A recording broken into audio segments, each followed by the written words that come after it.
सबके मन की मनोकामना पूर्ण करके भगवान जैसी प्रस्थान करने लगे, जाने लगे। अब तो यहाँ कौन आ गया? माता कुंती। माता कुंती बोली, केशव, कन्हैया, कहाँ जा रहे हो? बोले चलते हैं द्वारका। बोले क्यों? बोले आपकी जो कार्य करने थे सारे काम हो गए, आपको कष्ट था, कष्ट दूर हो गया, और अब तो आपको कोई कष्ट है नहीं जीवन में।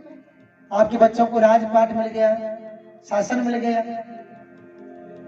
अब तो दुख सब खत्म हो चुके हैं, युद्ध भी विश्राम हो गया, अब मैं चलता हूं। तो बोले केशव, ये कैसा? ऐसा सुख हमको नहीं चाहिए, ऐसा सुख। अरे वाह, सुख के माथे सिल पड़े। सिल जानते हैं? चटनी पीसने वाली सिल लोड़ी जो होती है, क्या कहती है माता कुंती? बड़ी बात, सुख के माथे सिल पड़े जो हरि हृदय से जाए। बोले बरिहारी व दुख की जो पल पल नाम जपाए। अरे बोले ऐसे सुख में आग लग जाए जो भगवान से हमें दूर करे, भगवान को हृदय से निकाले, उससे तो दुख अच्छा है ना, जिसमें भगवान तो हमारे साथ हैं।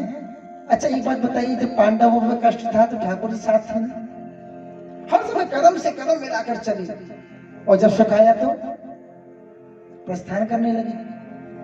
बाबा तुलसीदास जी बड़ा सुंदर लेखनी लिखते हैं, कोई देखिए दोनों का मिलन बड़ा अच्छा होता है।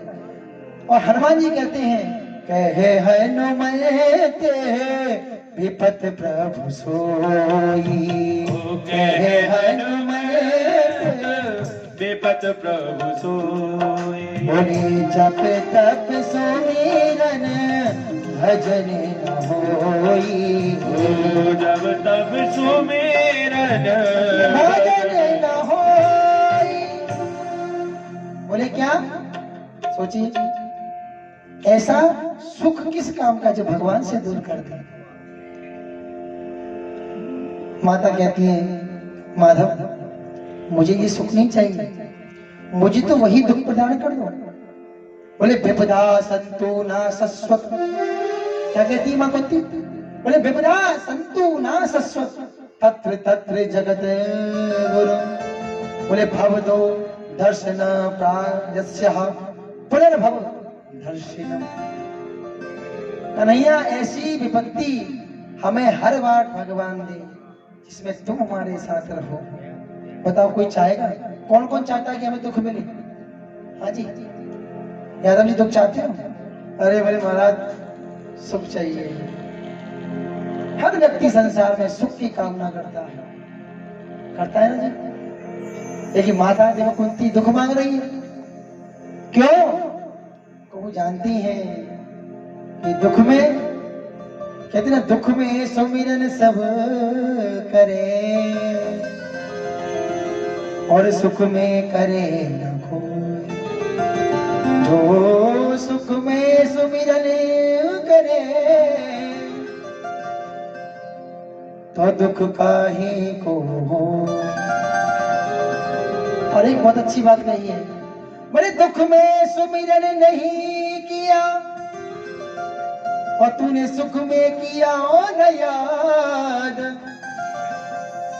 कहे कबीर वादीन की फिर कौन सुने फरियाद।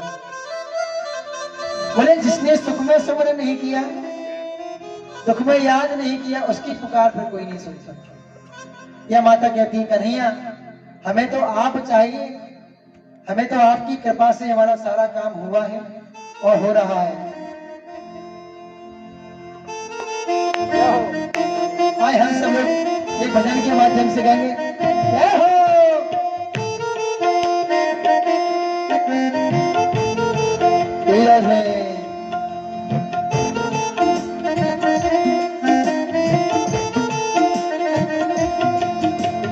मेरा आपकी कृपा से सब काम हो रहा है। मेरा आपकी कृपा से सब काम हो रहा है। हो करते हो तुम कन्हैया, करते हो तुम कन्हैया, हो मेरा नाम हो रहा रहा है। मेरा आपकी बोलिए ना। कृपा से सब काम हो रहा है। किस किस का काम भगवान की कृपा से होता है? हाथ उठा लो जरा। शुक्ला जी आपका नहीं होता? अपनी मर्जी से करते हो क्या? कृपा से होता है ना? तो हाँ ऐसे ही रखो। यादव जी होता है तो बोलेंगे हीरा आपकी कृपा से सब काम हो रहा है। मेरा आपकी कृपा से सब काम हो रहा है। ओ करते हो तुम कन्हैया, करते हो तुम कन्हैया, मेरा नाम हो रहा है। मेरा आपकी कृपा से सब काम हो रहा है। मेरा आपकी कृपा से सब काम हो रहा है। ओ करते हो तुम कन्हैया, करते हो तुम कन्हैया, हो मेरा नाम नाम हो रहा है। मेरा आपकी कृपा से सब काम हो रहा है। मेरा आपकी कृपा से सब काम हो रहा है। ओ पतवार के बिना ही मेरी नाव चल रही है। पतवार के बिना ही मेरी नाव चल रही है। और हैरान है जमाना, मंजिल भी मिल रही है। हैरान है जमाना, मंजिल भी मिल रही है। करता नहीं मैं कुछ भी कन्हैया, करता नहीं मैं कुछ भी, वो सब काम हो रहा है। प्रेम से तालियों को शुरू करते हुए सब काम हो रहा है। और मेरा आपकी कृपा से सब काम हो रहा है। ओ करते हो तो कन्हैया, करते हो तो कन्हैया, और मेरा नाम हो रहा है। मेरा आपकी कृपा से सब काम हो रहा है।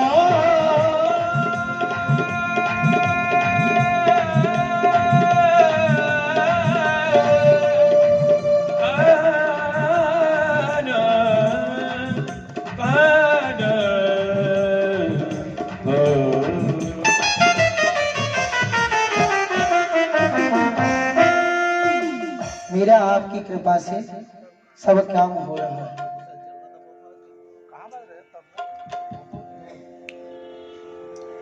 फिर करते हो तुम कन्हैया, ऐसा मैं ही बोलूंगा, आप नहीं बोलोगे? चलो मेरा ही काम हो रहा है, मैं ही बोल लेता हूँ, आप लोग घर पे जाके बोल लेंगे। बोलिए मेरा आपकी कृपा से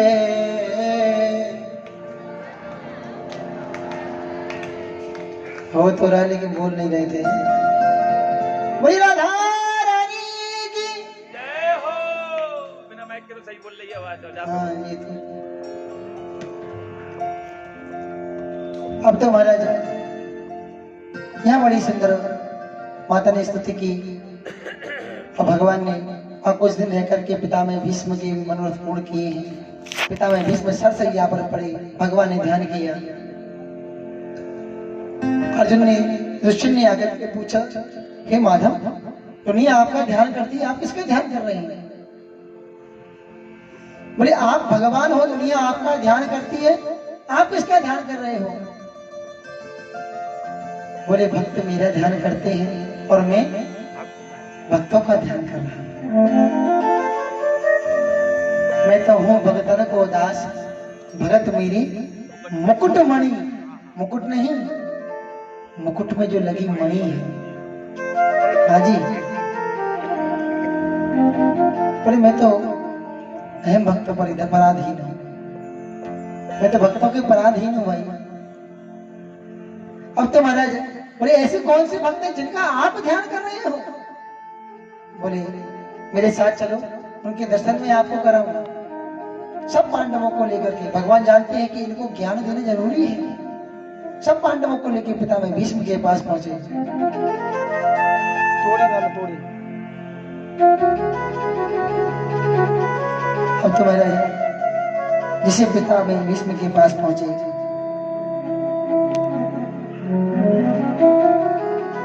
पिता भीष्म को जाकर के सभी पांडवों ने प्रणाम किया। द्रौपदी भी गई है, प्रणाम किया। पिता भीष्म कहने लगे, पांडवों, मैं हमेशा तुम्हारे विपरीत खड़ा रहा, लेकिन सत्य कहता हूं, तन से भले ही मैं साथ दुर्योधन का देता था, लेकिन मन से मैं पांडवों तुम्हारे साथ था। कभी सबने दुर्योधन का अन्न खाया था, और जिसका अन्न खाते हैं उसके साथ कभी गद्दारी। आजकल तो जमाना ही बदल गया, जिस थाली में खाते हैं उसमें छेद कर देते हैं, होता है ना। वादा करते हैं दोस्ती करने, बोले हम आपका साथ देंगे। क्या वादा करते हैं? बोले आप कार्य करिए, हम आपका साथ देंगे, और बीच में छोड़ देते हैं। ऐसा नहीं। अरे मैं तो एक बात जानता हूं कि वादा कोई भी कर लेना, वादा कोई भी कर लेना, निभा ये लेता है।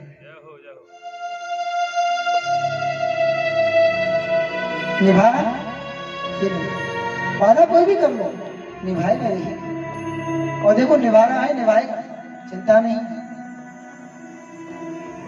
मन में धारणा होती है ना, ठाकुर प्रकट होते जब मन में बात आती है,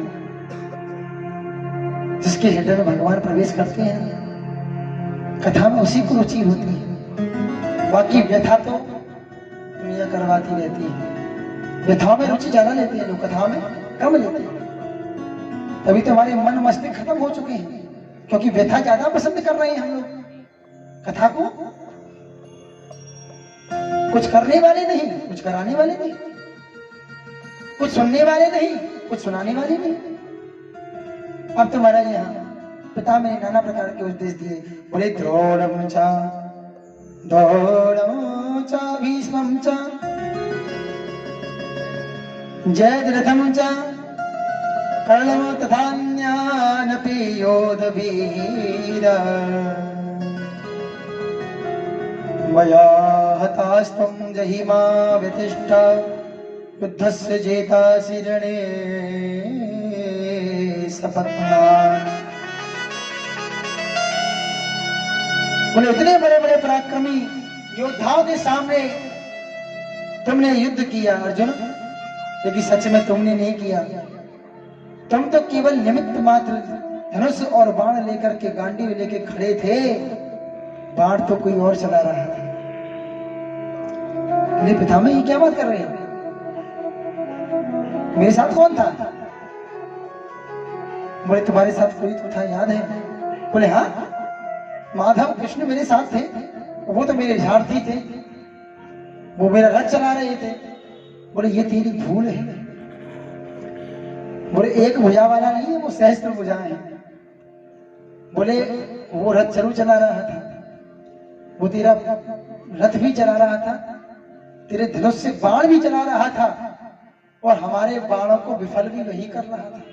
ये बताइए, इतने बड़े, जिस द्रोणाचार्य ने विद्या सिखाई हो अर्जुन को, उसका सामना करना अर्जुन का सामर्थ्य है? क्योंकि हर गुरु किसी शिष्य को शिक्षा देता है, एक ब्रह्मास्त्र अपने पास जरूर रखता है। वो वाला ब्रह्मास्त्र नहीं, एक काट ऐसी रखता है कि वो हर जगह उसको झुका सकता है, हर गुरु। लेकिन जब ठाकुर साथ में होते हैं तो असंभव को भी संभव बना देते हैं। पॉसिबल करना तो उनका काम है। बोले तुम्हारे रथ का पहिया टूट गया, बाणों की वर्षा तुम पर होने लगी, जब तुम्हारा रथ ढकने लगा बाणों से, तो मुझे वो दृश्य याद है। बाणों की वर्षा जब तुम्हारे ऊपर हो रही थी, याद करो अर्जुन, चारों तरफ से तुम्हें घेर रखा था, चारों तरफ से बाण ही बाण बरस रहे थे, और बाणों के बीच में तुम्हारा रथ घिरा हुआ था। माधव के चेहरे पर पसीना आ गया। अरे ये क्या, अर्जुन का रथ ढक गया, लगता है कि आज पार्थ की मृत्यु हो जाएगी। भगवान ने आप देखा ना था, रथ से नीचे कूदे और रथ के पहिए को निकाल करके उसका चक्र बनाया, और पिता में भीष्म को मारने के लिए दौड़े। और बोले मैं क्या कर रहा था, मैं भगवान के स्वरूप का दर्शन कर रहा था। चेहरे पे पसीना, धूल के कण उनके बालों में लगे हुए, पटका मेला सा हो गया है, चेहरे पर क्रोध है, फिर भी एक मुस्कान झलक रही है। वो ठाकुर एक रथ का पहिया बना करके दौड़ता हुआ मेरे समीप आ रहा है और मैं उसके दर्शन करके अपने आप को धन्य मान रहा हूँ। रे वाह ठाकुर। बोले मैंने प्रतिज्ञा ली थी कि हे कन्हैया, तुमसे रण स्थल में मैं शस्त्र उठवा लूंगा, और कन्हैया ने प्रतिज्ञा की थी चाहे पूरा महाभारत हो जाए मैं शस्त्र नहीं उठाऊंगा। और मैंने भी सोच लिया कि आज युद्ध का विश्राम है, आज हरि जो ना शस्त्र गहाऊं, जो लाजो गंगा जननी को मैं शांतनु सुत ना कहाऊं। बोले मैं भी प्रतिज्ञा ले चुका हूं, और तुम पर धनुष बाण धारण करवा लूंगा, शस्त्र उठवा लूंगा। और हे केशव, अब बोले अर्जुन एक बात बताओ, तुम सब तो आ गए, वो कहाँ है जो तुम्हें लेकर के आया है? बोले मेरे नैना तो उसको देखने के लिए तरस रही है, कहाँ दुबका हुआ है? भगवान पीछे खड़े थे। बोले मैं यहाँ हूं। बोले इन सबको जो मुझे उपदेश देना था दे दिया, पांडवों को धर्म का उपदेश दिया, तो द्रौपदी को हंसी आ गई। धर्म की रक्षा करनी चाहिए, स्त्री का अकारण हंसना भी ठीक नहीं है। यदि द्रौपदी नहीं हंसी होती तो महाभारत नहीं होता। स्त्री को अकारण कभी नहीं हंसना चाहिए। द्रौपदी ने केवल एक हंसी की बात कर दी। जब प्रवेश किया है दुर्योधन ने और शकुनी ने, जो मैदानव का भवन था, लाक्षा भवन जो बनाया गया उनको जलाने के लिए, वो अलग था, लेकिन एक बड़ा सुंदर जिसमें राष्ट्र यज्ञ किया था, बड़ा सुंदर भवन बनाया था। वो भवन ऐसा बनाया जो जल था वो ऐसा लगता था कि फर्श है, और जहां फर्श था वो ऐसा लगता कि पानी है। दुर्योधन ने सोचा कि ये लगता है पानी है, दुर्योधन छलांग लगा दी, वो फर्श था, चोट लग गई। और दुर्योधन ने सोचा कि आगे पानी था। बोले अरे आओ मामा जी आओ, पानी है कोई बात नहीं, चल निकल चलेंगे। बोले फर्श है, तो पानी जैसा फर्श है, वो पानी निकला उसमें डूब गया। द्रौपदी ऊपर से बैठी बैठी देख रही थी, हंस गई और कह दिया, बोले चकाचौंध से भवन का बिगड़ गया सब तौर, ये अंधे की औलाद है दिखे क्यों कर ठोर। बोले अंधे की औलाद अंधी होगी ना। बस इसी बात के पीछे पूरा महाभारत हो गया। तभी तो कहते हैं अकारण स्त्री को हंसना नहीं चाहिए, अकारण कभी ऐसे शब्दों का प्रयोग न करना चाहिए, इससे परिवार वंश का नाश हो। द्रौपदी को हंसी क्यों आई? पितामह बोले अरे मैं धर्म का उपदेश कर रहा, द्रौपदी तुम क्यों हंसी? पितामह क्षमा करना, बेटी के समान हो, लेकिन आप धर्म का उपदेश कर रहे हो, उस समय धर्म कहाँ था आपका? जब दुशासन मेरा चीर खींच रहा है, पांचों पतियां मेरे मस्तक झुका करके बैठे हैं, मुझे जुए में हार चुके हैं, मैं सभी से दुहाई दे रही हूँ, कोई तो मेरी रक्षा करो, कोई तो मेरी रक्षा करो, सभी की तरफ दौड़ रही हूँ। उस सभा में आप भी मस्तक झुकाए बैठे थे, आपने एक बार ये नहीं कहा अरे दुर्योधन ये अधर्म हो रहा है? उस समय कहाँ था आपका ज्ञान? बोले बेटी मेरा ज्ञान तो मेरे पास था, लेकिन मैं करूं क्या? मैं असमर्थ था, क्योंकि मैंने जो अन्न खा रखा था वो अन्न मुझे रोक रहा था। कसम उस अन्न की, यदि वो अन्न मैंने खाया नहीं होता तो मैं ऐसा नहीं होने देता, क्योंकि मैंने वचन दिया था कि मैं इनका पालन करूंगा हमेशा, और वही मैं कर रहा था। तो बेटी सच कहूं तो मेरा उस समय हृदय टूट रहा था जब तेरा चीर खींचा जा रहा था। बोले पितामह भीष्म वहां बैठा जरूर था, लेकिन जिंदा नहीं, मरा हुआ भीष्म उस सभा में बैठा हुआ था, जो धर्म का रक्षक होते हुए भी धर्म की रक्षा नहीं कर पा रहा था, असमर्थ हो गया था। नाना प्रकार के उपदेश दिए। ठाकुर जी सामने आए, बोले हे ठाकुर अब तुम सामने आ जाओ। बोले अब अधिक नहीं बोला जाता, आपका दर्शन करना है। बोले हे कन्हैया अब तो बस मैं जा रहा हूँ, इतिमति रूप कल्पिता। बोले मैं कन्हैया जाते जाते एक शुभ कार्य करना चाहता हूँ। बोले क्या? बोले मेरी एक बेटी है, अपनी बेटी का विवाह सोचता हूँ कि आपके साथ कर दूं। कन्हैया चौंक गए। अर्जुन, युधिष्ठिर, नकुल, सहदेव, द्रौपदी, ये तो ब्रह्मचारी हैं, विवाह इनका हुआ नहीं, पुत्री कैसे आ गई? चकित हो गई ना आप भी सुन करके। सबको पता है पितामह भीष्म का विवाह, लेकिन पितामह भीष्म भगवान से क्या कह रहे हैं कि मैं अपनी पुत्री का विवाह आपके साथ करना चाहता हूं। कन्हैया बोले आपकी तो शादी नहीं हुई, क्योंकि कन्हैया सब जानती है, सबकी शंका का समाधान करना है ना। बोले प्रभु मैं इतना बूढ़ा हो गया, आज सर सैया पर, बाणों की सैया पर पड़ा हुआ हूं, लेकिन मैंने सारे काम किए, अपनी बेटी का विवाह नहीं किया, और बिना विवाह किए पिता मर जाए तो उस पिता के बराबर कोई दुर्भाग्यशाली। बोले करना क्या है? बोले हे माधव, जो मेरी बुद्धि रूपी पुत्री है, इसके लिए मैं सुयोग्य वर की तलाश कर रहा हूं, लेकिन सब बुद्धि मुझे मिले, इसका सुयोग्य वर मुझे नहीं मिला। कन्हैया, इस बुद्धि रूपी पुत्री को मैं तुम्हारे चरणों में अर्पण करना चाहता हूँ। मेरी इस पुत्री को स्वीकार करके तो मुझे आशीर्वाद करा। भगवान समझ गए और एक की बात कह दी, इतना तो करना स्वामी, जब प्राण तन से निकले, गोविंद नाम लेकर मेरे प्राण तन से निकले।